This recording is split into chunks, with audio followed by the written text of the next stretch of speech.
Hi, everybody. This is Tammy. Welcome back. We're going to talk about feed. I've been asked all the time, what do I feed my rabbits?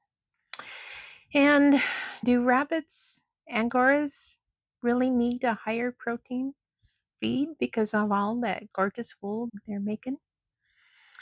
So, what I've done is I put some notes together and we're just going to do another video. I have a PDF I'm going to download in the description for your reference later. And for now, let's just get to it. So, yeah, Angoras are little fiber making machines, and all that will make it does take a toll on their systems. So, yes, they do benefit from a slightly different feeding regime, slightly higher protein diet than your average meat or pet rabbit. Most standard rabbit pellets are around 16% protein, and honestly, that's fine for many rabbits.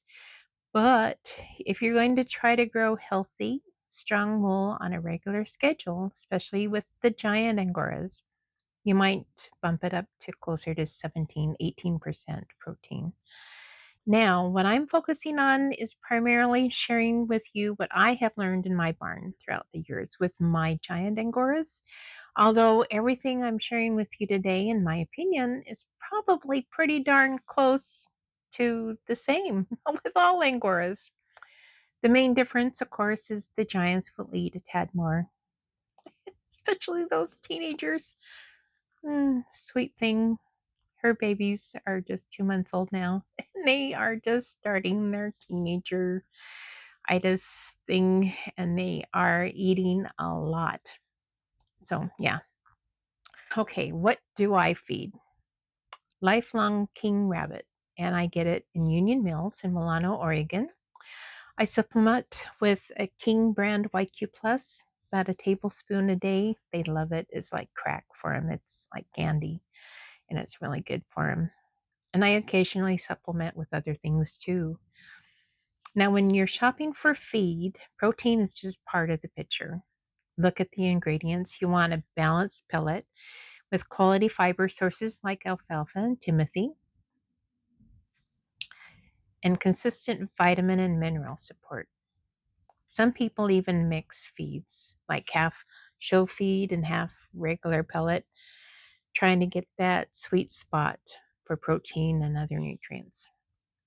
You might also supplement with things like black sunflower seeds, calf mania, oats, and alfalfa cubes, but always in moderation. And always introduce any changes slowly. For example, a few years ago, we had a severe snowstorm and we were running out of feed. We couldn't get down the gorge, it was closed off. And then one day there was like a little opening, and we couldn't get all the way down to Milano, but we went to the nearest town we could and get feed, and it wasn't the same brand, of course, and it wasn't the same protein. I think we tried at 18% and we were feeding 16. So that sudden change, it wreaked havoc with everybody. They went into shock. Almost every rabbit in the barn had the runs. I was like frantic mama. Like it was, yeah, introducing hay like crazy, besides dealing with crazy winter weather, dealing with everybody like, oh, but they all survived. They did better. Lesson learned. Many lessons learned that year. But one, never wait till the very last minute when you're out of feed to get more because you just never know. Give yourself some playtime. So if you have to change like we had to, you can slowly integrate the change. That's why another reason a lot of breeders will send a bag of feed, a small one, to a new owner.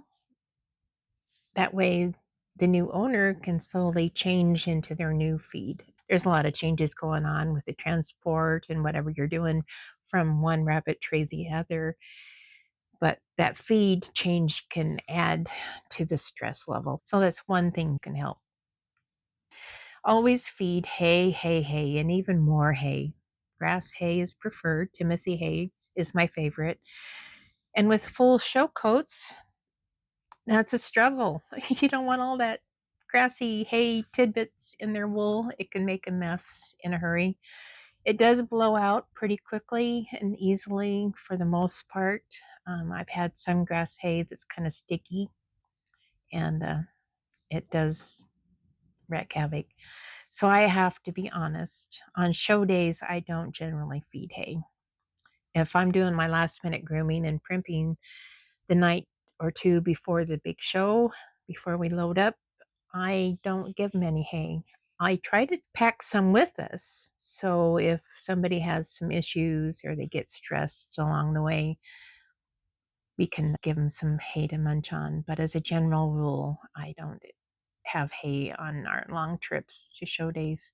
They do get treats when they get back home, though, and they enjoy that tremendously. Now let's talk about the real world here. Let's be honest. In a perfect world, we'd be custom feeding plans for every rabbit based on their coat cycle, their age, their current status. Are they having babies? What's going on with them? But for many of us running a busy rabbitries, and we have a life, we have jobs, we have other things we're doing, juggling a different type of feed mixes for individual diets for your rabbits just isn't realistic. So do what makes sense for you and your rabbitry. You might go to a well balanced pellet that covers most of your needs, or splitting your herd into 2 or 3 groupings instead of trying to micromanage every rabbit. That'd be kind of crazy. The goal is to support your rabbits without burning yourself out and do what makes sense for you. Healthy and happy rabbits. And you too. Your rabbit's poop is your best friend when it comes to monitoring their health.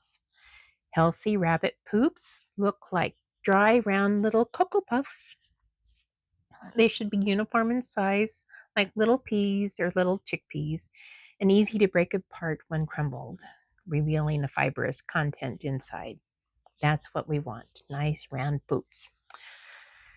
And daily, when I go in there to feed and water, I take a wire brush and I swipe the bottom of the cages so I can kind of remove all those little dingleberries. Do that daily. You'll be thankful in the end because they all love to pee and poop in the back end corner where it's hardest to reach. So I get a long handled brush and I just brush that out on a daily basis. Don't let it build up, please. Never, never. But also doing that daily, I can get a visual on what's happening with their poops. And I have 2 different kinds of cages. Some I have trays, some I have free hanging. So on those free hanging, if there's anything that I need to keep an eye on, maybe some red flags popped up, I can grab some paper towels or newspaper and put down on the ground. That way I can visually inspect what that daily poop is looking like because they'll just fall and get mixed in with everything else and you'll have no clue. It's you a clue. You need to keep track of what's going on, especially if little red flags start popping up. Now, your power move is your record keeping. I can't stress it enough. Keep good records. Track your feed changes. I get my feed once a month. It's about a 2-hour drive for us. And we keep our feed in 50-gallon metal drums with lids, keeping the mice out and keeping it all dry. When we unload, I tear the tag off of each feed bag, noting the milling dates. And for each batch, the milling date, I'll take a cup of that feed, put it in a little snack baggie, and I'll write with a Sharpie the current date. And then what I'll do with that bag is I'll put it in the freezer just in case you have issues and need to consult down the road with the mill. Knock on wood, holy cannoli, we haven't had any issues. But it's there just in case. I heard this tip years ago and I thought, oh, brilliant. So if there's any question and you're not sure if your problems you're having in your rabbitry is a feed issue or not, you'll never know because most of the time you're on to the next batch of feed. But if you've kept it in the freezer, at least you have a sample to go back and have it tested. And what I do is I generally keep 3 bags and I just rotate them. So today, if we're unloading a bag a bunch of feed. I'll put that one in the back, and the front one I'll take back out to the rabbit barn and put that in the feed barrel. So you're not throwing anything away. The other thing I do is keep track of your shearing weights. So important. Your prime, your second, thirds, however you want to keep records, but just do it. That way you can keep note on who's growing great coats and who's not. And you have real data to compare with. You'll need that over time. Good journaling is the key, and that's how we make smart, informed decisions. No guesswork. Good records will help you tweak your feeding plan over time and find out what truly works for you. Angoras do require a special diet, but more than that, they benefit from consistency, observation, and knowing what's normal. What's normal to you in your barn? I can lecture all day on what's normal to me, but that's not going to be what's normal to you. So if you found this helpful, go ahead and hit the like button, subscribe for more tips in raising and loving these fuzzy wonders. And let me know in the comments, what feed do you use for your Angoras?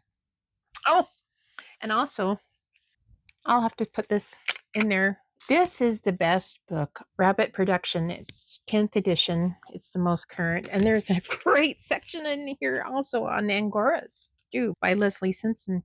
So, yeah, everything you wanted to know about rabbit raising is in here. Great stuff, backed by science. Good stuff. Anyway, get you one of those books and keep your journals fresh, keep your pen handy, take notes, and let's have more fun in our rabbitry. Feed them well. Everybody's healthy and happy. Thanks for watching, and I'll see you next time in the barn. Yeah, I'm going to do an unboxing. Dawn Panda sent me. I think this is it. I'm going to have to find out. Dawn, it got buried. This box you sent me. I sent a black doe over to her a while back, and it had a humongous coat on it.